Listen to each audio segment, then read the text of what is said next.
How good was Citation? He was just a standout, he really was. And the owners and, trainers and people that knew, all to this day say that he was the greatest 3-year-old that ever lived. He was the best I ever rode. The best that Eddie Arcaro ever rode? Arcaro, the only jockey to win 2 Triple Crowns, the winner of 5 Kentucky Derbies in a career that spanned 3 decades, the best he ever rode? Yes, that was Citation. Some still call him the greatest ever. By Derby Day 1948, his reputation was such that only 6 horses entered, the smallest field in more than 40 years. Only win betting was allowed by track management. He had been 2-year-old champion, had beaten older horses early in his 3-year-old season, now the Derby. Citation was part of the Calumet entry with his speedball stablemate, Coaltown. Arcaro originally had favored Coaltown for his mount, but trainer Jimmy Jones put him on Citation when his previous rider, Albert Snyder, was drowned in a boating accident. The track was sloppy, and some remembered that Citation had been beaten less than a month before at Havertide on an off-track by a colt named Saggy.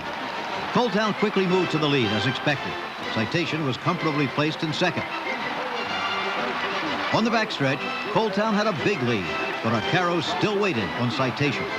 When they came to the stretch, Clem McCarthy called it on the radio. And they're turning for home. Coaltown and Citation head and head, and it looks like Eddie Arcaro has got his Derby. They're coming in there just like they were the enemy, riding each other close.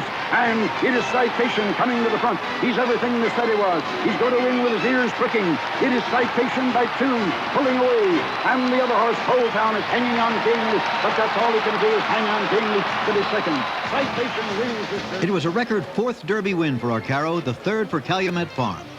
At Pimlico, only 3 opponents showed up. Again, there was only betting to win.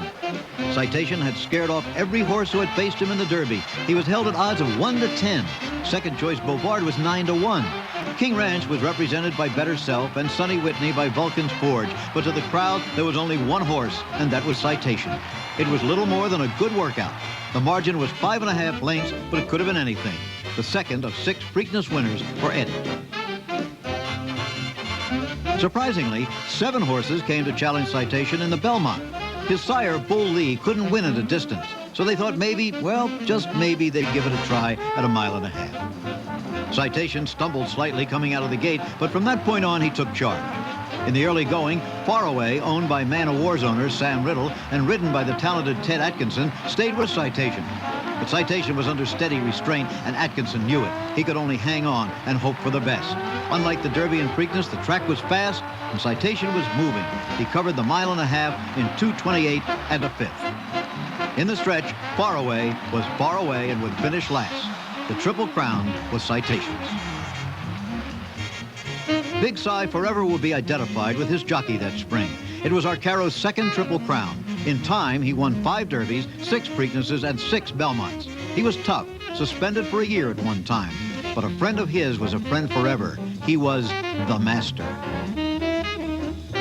This was Citation's final home, Calumet Farm in Kentucky. Many of these trophies there are his. He ran until he became the first equine millionaire at age 6.